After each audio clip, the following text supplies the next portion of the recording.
संविधान की ऊपर चर्चा करने के लिए आपने मुझे श्री चंद्रशेखर आजाद।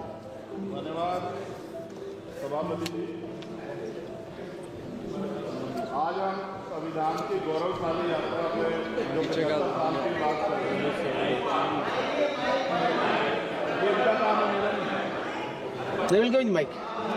धन्यवाद सभापति जी। आगे सर, आगे आगे। आज हम संविधान की गौरवशाली यात्रा पे बात करने के लिए चर्चा कर रहे हैं। कल से ये चर्चा चल रही है सर।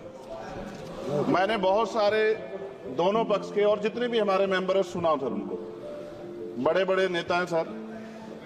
इसके भाग 1 में लिखा हुआ है India that is Bharat, Hindustan नहीं लिखा हुआ है सर। लेकिन सारे नेता संविधान पर चर्चा कर रहे हैं लेकिन हिंदुस्तान ही कहेंगे, भारत कहने की हिम्मत नहीं जुटा पा रहे। ये बड़ा सवाल है सर कि क्या संविधान के हिसाब से बात रखी जा रही है। मैं धन्यवाद दूंगा फूले साहू बाबा साहब अम्बेडकर को और मेरे नेता मान्यवर साहब श्री काशीराम को। 25 नवंबर 1949 को संविधान को सौंपते हुए डॉक्टर बाबा साहब अम्बेडकर ने कहा था कि 26 जनवरी 1950 को हम विरोधाभास भरे जीवन में प्रवेश करने जा रहे हैं। राजनीतिक जीवन में तो हमारे पास समानता होगी, लेकिन सामाजिक और आर्थिक जीवन में असमानता होगी। क्या ये चुनौती आज 73 साल बाद दूर हुई है? भारत ने 26 जनवरी 1950 को संविधान लागू होने के साथ खुद को एक संप्रभु लोकतांत्रिक और गणतांत्रिक राज्य होने का ऐलान किया। लेकिन सर उस समय संविधान की स्थिति ये थी कि जैसे गांव का कोई आदमी, मैं 50 की बात कर रहा हूं, वो 50 साल पहले शहर में आ जाता और बड़े लोगों की महफिल में चला जाता, उस जहां वो खाना खा रहे हो, और वो टेबल पे नैपकिन को खा के जो है ये कहता कि ये तो फीका, क्योंकि वो जानता ही नहीं था, वो समझता नहीं था संविधान को। संविधान है क्या? संविधान उसके लिए महज दस्तावेज था।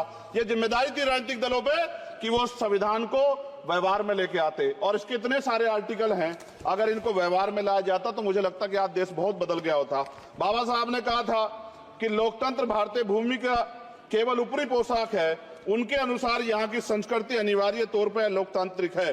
भारत जैसे गरीब और गैर बराबरी वाले देश में संविधान के जरिए छुआछूत खत्म करना, वंचितों के लिए सकारात्मक उपाय करना, सभी वयस्कों के लिए मतदान का अधिकार देना और सबके लिए सम्मान अधिकार तय करना, ये बहुत बड़ी उपलब्धि थी सर। ये संविधान है कि आप वहां बैठे हैं और मैं यहाँ खड़ा होकर अपनी बात रख रहा हूं, और इस देश में आदिवासी महिला के तौर पे जो है राष्ट्रपति बनी है, और प्राइम मिनिस्टर तो नहीं बना, लेकिन शेड्यूल कास्ट के बड़े नेताओं को भी जो है राष्ट्रपति बनने का मौका मिला। इस संविधान की देन, अगर वोट हम पे नहीं होता तो शायद अमीर और जो राजा महाराजा खुद को मानते हैं हमारी गलियों तक नहीं आ पाते, हमारे हाल नहीं जान पाते। आजादी का मतलब सर सिर्फ अधिकार पाना भर नहीं है, इसके लिए हमारे संविधान में सरकार और नागरिकों के अधिकारों के साथ साथ उनके कर्तव्यों का विस्तार से उल्लेख किया गया है।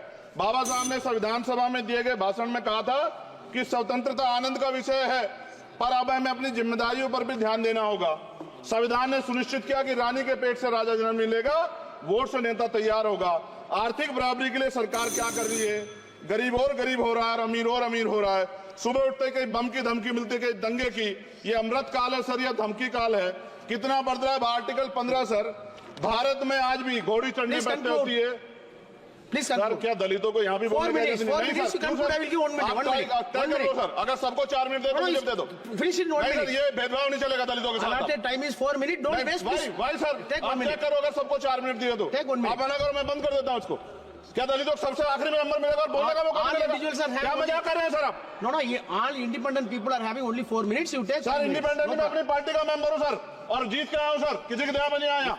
Take 1 minute and finish sir. कल भी बोले तो एक दलीय पार्टी के लोग, आप मौका दो सर।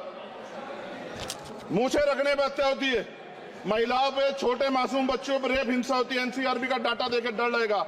यही 1 किलोमीटर में संविधान को जलाया गया, और महाराष्ट्र के परभनी में अभी भी संविधान को नष्ट किया गया, उसकी कॉपी को।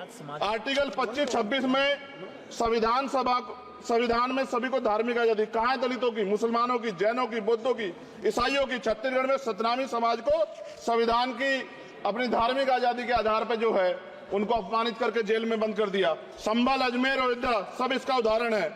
ये सरकार आलोचना डरती है। कितने लोग जेल में बंद है? मिरान हैदर, खालिद सैफी, उमर खालिद खान, सिफा खान, गुलफ्शा फातिमा और आजम खान साहब राजनीतिक विरोध में बंद है। सरकार यहाँ बैठी है, सरकार सामाजिक न्याय की बात करती है। बताए कितने दलित मुख्यमंत्री बना रखे हैं आपने? 13 ज्यादा सरकार स्टेट में सरकार है। कितनी महिला मुख्यमंत्री है? आपकी सरकार ने सुप्रीम कोर्ट के आदेश के बाद रिजर्वेशन प्रमोशन में जारी नहीं किया, और ओबीसी को पॉलिटिकल रिजर्वेशन आप देंगे नहीं देंगे, आप बताने का काम करें। मैं 75 साल की गौरव यात्रा में हम एक सभ्य समाज नहीं बना पाए, इसलिए जाति आधार पर SC ST OBC के बच्चों को प्राइमरी स्कूल से लेकर उच्च संस्थानों में भेदभाव किया जाता है। सरकार निरंकुश हो गई, कोई बुलडोजर से कार्रवाई करता है। कल मंत्री जी ने कहा हमने राष्ट्रीय पिछड़ा वर्ग आयोग बनाया, 69 शिक्षक भर्ती में उसकी सिफारिशों को नहीं माना। EWS के जरिए आपने संविधान पे आरक्षण के प्रावधान पे हमला किया। 1 मिनट में खत्म कर रहा हूं सर। संविधान सर, न्यायपालिका में आर्टिकल 124 ये कहता है सर, ये अधिकार जो है। Sundar sir, please conclude sir 1 minute में प्लीज संविधान में न्यायाधीशों की नियुक्ति का अधिकार राष्ट्रपति के द्वारा होना चाहिए, अभी तक नहीं हो रही है। All India judicial service commission कब बनेगा? क्या चंद परिवार ही सर जज बन सकते हैं?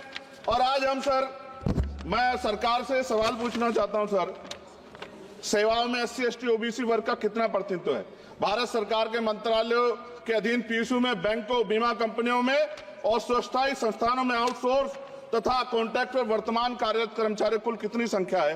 आउटसोर्स और कॉन्ट्रैक्ट में कार्यबल SC ST OBC कितना प्रतिशत है? निजी क्षेत्रों में कार्यरत कर्मचारी उनके SC ST OBC की वर्ग लाभ। सर खत्म कर, लास्ट पॉइंट सर।